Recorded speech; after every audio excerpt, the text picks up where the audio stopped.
Hey everyone, you're here with Mark Batwell at PerfectGardens.com.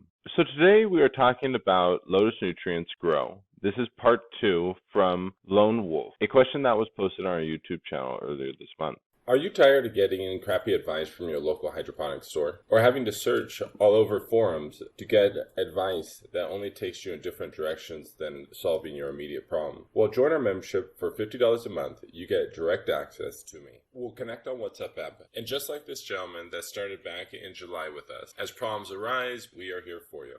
Okay, so if you go to Lotus Nutrients Grow Pro series and scroll down, they're going to give you a little bit of a description. So it says, Lotus Pro Grow is specially formulated to give your plants exactly what it needs to produce less rapid vegetative growth. Lotus Pro series Grow will add in producing thick stems, tight internodal spacing, and dense canopy development, and massive root systems, all of which are for the building blocks of sufficient harvest. So right here, they're talking about the kinetic sand and that there might be some inconsistencies. So some of the fertilizer might get blocky and you're going to have to break it up, basically. Okay, so when I come down here to the, they have a description. Contains 14 separate ingredients, full spectrum of macro and micro elements. All of the micronutrients is 100% chelated, fortified with naturally occurring amino acids, organically sourced, 100% water soluble, and available to all plants. I think that there, I'll show you later, it's a little bit of a trick when they say organically. Fully soluble, low sodium seaweed extract. They talk about fulvic acid and chelation, which I'm going to talk to you a little bit about that, and they say that their pH is stable when they put their nutrients in. So you come down here to guarantee analysis, and I'm going to begin to roll through these.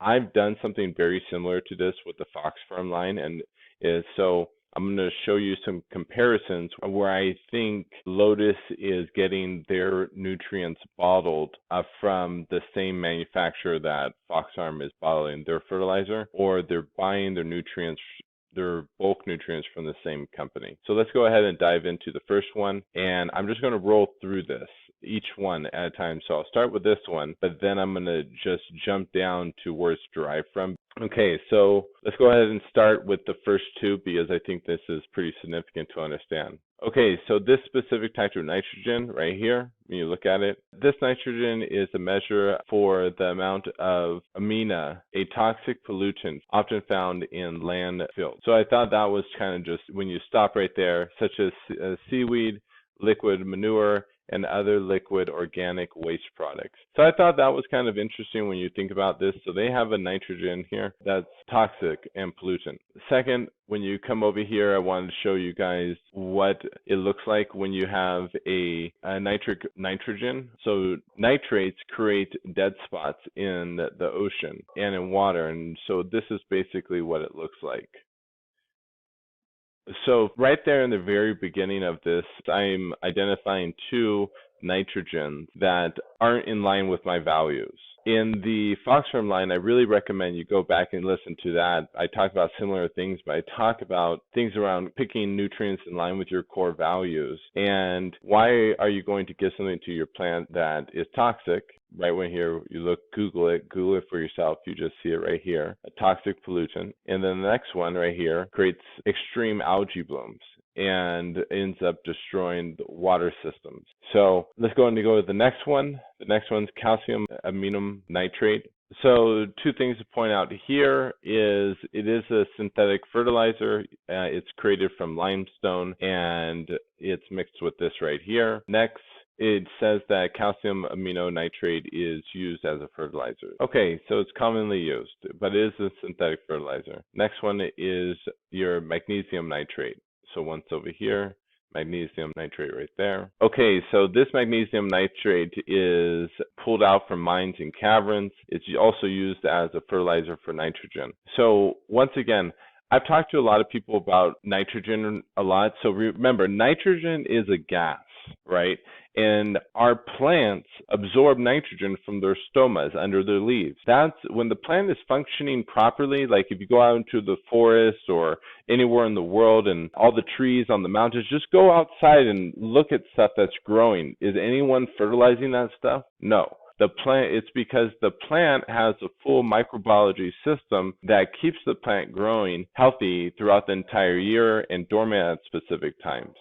So when you see this right here and they're telling you all these different types of nitrogen, they're telling you how much nitrogen is incomplete. These are all man-made chemicals, right? And they have taken toxic stuff, pilled it up, and are now trying to convince you to use this nitrogen versus using microbiology and allowing your plants to take up the nitrogen from the atmosphere, which it's capable of doing as long as the microbiology in the growing environment isn't dormant, which I've talked many times about what makes microbiology dormant, and we won't get into that right now. So let's go on to the next one, magnesium nitrate, just telling you, again, another nitrate that they're sourcing to sell you versus teaching you that your plant can just absorb the nitrogen from the atmosphere. Next one is magnesium sulfate. I talk a lot about sulfates. I think sulfates are the highest quality minerals that your plants can absorb. I think they're the perfect key for the slot. And what I mean by that is, if you can imagine a key,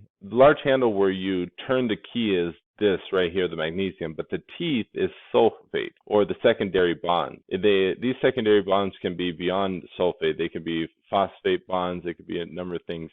And so right here, you have the magnesium, and then right here, you have the secondary bond. But we all know that this is the leverage, but right here is what unlocks the lock, right? It's what allows you to unlock it and walk through the door. Same thing with mineral absorption. Your plant can leverage the fertilizer it's using right here, the nitrogen, but what makes it properly be uptaken and the plants stay healthy throughout the entire growing season is a secondary bond right here. So imagine that key going in and you trying to twist it, and if the teeth are off at all in any way, that key isn't going to work very well. And you can jiggle it a little bit, and if you jiggle it, it might work, but you know that the teeth are slightly off. So let's go ahead and go into potassium sulfate. Again, I think this is a solid mineral. You have your potassium sulfate. Another name for it is sulfate of potash. I've created another video where I talk about if you burn down your wood and collect your ash, you can use that ash and mend your soil, and you can actually create ash teas for your plant.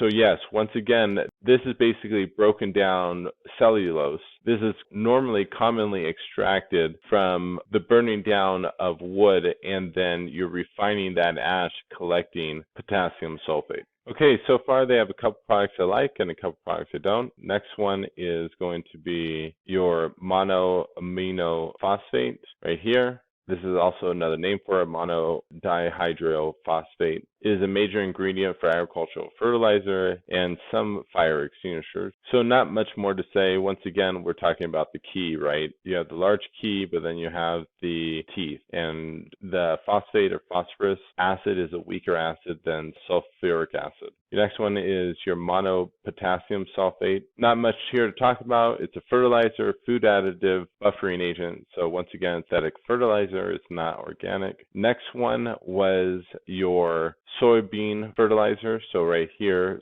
soy protein hydroxide. What I thought was interesting here is right when you put it in, the first thing that popped up was Miracle-Gro. So do you really want to be buying Miracle-Gro that is $64 for, let's say this is about 4 pounds, when right over here you could buy the same thing for 4.5 pounds for $13? Once again, I'm not saying that this is Miracle-Gro. Obviously, this is a better product than Miracle-Gro. But when I just type in this product right here, soy protein, Miracle-Gro is the first thing that pops up. Next thing I point out in the Fox Farm fertilizer is Greenway Biotech.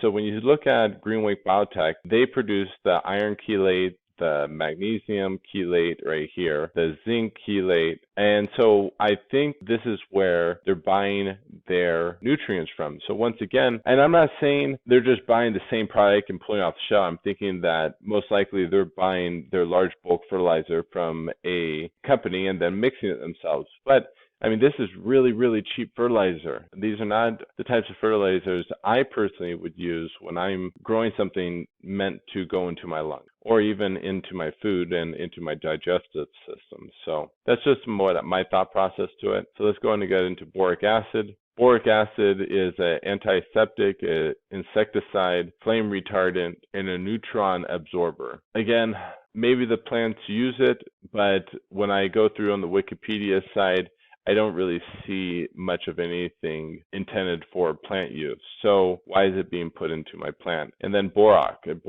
right here. So boric acid may be prepared for reacting borax. So right here, we talked about this last time in the, once again, the phosphorus videos. The sodium increases your pH and makes your growing environment slightly alkaline, which allows your nutrients to be more water soluble or absorbed in the water. Although when you do this, it affects the pH of your rhizosphere and begins to shut down your microbiology. So once again, I don't know. I'm not really liking this product when I begin to get to the end of it. Another copper ETA, and so I come over here, right here, iron, magnesium EDTA, copper EDTA, Greenway Biotech, buying super cheap fertilizer, and they're probably just mixing in small amounts. Obviously, this is probably where they're getting their stuff from. Last but not least is your potassium hydroxide. I'm really wasn't able to find much of a use for this product, so if any of you guys can throw out a reason why they would have this in my fertilizer, I'd love to know. I also noticed a couple other things about this nutrient line, but I wasn't able to find it when we were going through. One of the things I found though was that when they talk about its amino acids right here, that was pretty much a scam because their amino acids, I believe, was the soy right here. And I think that's what we saw right here. Yep, the soy protein. Plants can biosynthesize all of the amino acids they need with other nutrients. So they're using this as amino acids. And what do the amino acids do? The amino acids are coenzymes that make minerals available. So once again, we're talking about chelation. So I don't like this nutrient line. When I go over it on a deep level, I think they are using their flashy product and marketing to get people to buy the product. A lot of people in the cannabis industry are into something called the flower of life. The flower of life is often shown as a two-dimensional situation, but what it really looks like is a three-dimensional situation. And how I have interpreted the meaning of the flower of life in how it creates all structure for all things is that when you start off with the singular circle and you begin to in the center, and then you attach this circle, this circle, this circle, this circle, this circle, and this circle, which are the 6 circles around the center circle, all connecting in the center right here, it then begins to develop different geometric shapes. So you start off with the circle, which is, in many people, they say is the feminine. And then when you draw these circles around, it creates a box, which is the male energy, right? So a woman's energy is circular and a male's energy is rigid. And feminine and male energies don't always mean women and men. I'm just using them as structure versus circular. But as you begin to redo this over and over and over, and once again, remember, this is not a two-dimensional experience. This is a three-dimensional experience. So every single time, it's not just 6 circles that are being circled around. It is actually a three-dimensional situation happening. So it's lots more than one circle. This is a sphere. It's an actual complete circle. And then each complete circle that begins to orientate itself around creates more and more geometric shapes. And when you create more and more geometric shapes, we're talking about its ability of creating infinite abilities of life. That's how I interpret the flower of life. Is that as you get more complex structures, you're able to create more complex living beings. Whether we're talking about a physical experience being the actual physical shape of things, or we're talking about a higher consciousness creation. Either way, that's how I've interpreted what the actual flower of life meaning is. This geometric shape, the flower of life, is pretty heavily predominant in the cannabis industry because obviously when you're using the medicine, you go into an euphoric experience, and then these geometric shapes really look beautiful. So people do like to use this, or you see it a lot in the artwork in the cannabis industry. And so they use this as a marketing experience. And then when you use Lotus, I talked about in the first video, it's also referencing woman's sexual vagina. So they're using this to kind of use sexuality to pull you in, and their marketing is like, oh wow, flower of life, this person's cool. But what's actually happening, I think, when you look in the back of the guarantee analysis, they're living a complete cognitive dissonance reality. There's still 3 or 4 more bottles left in this nutrient line, so I'm going to go ahead and dive into the second video. Thank you so much, and please like, share, and subscribe. Have a great grow, everyone.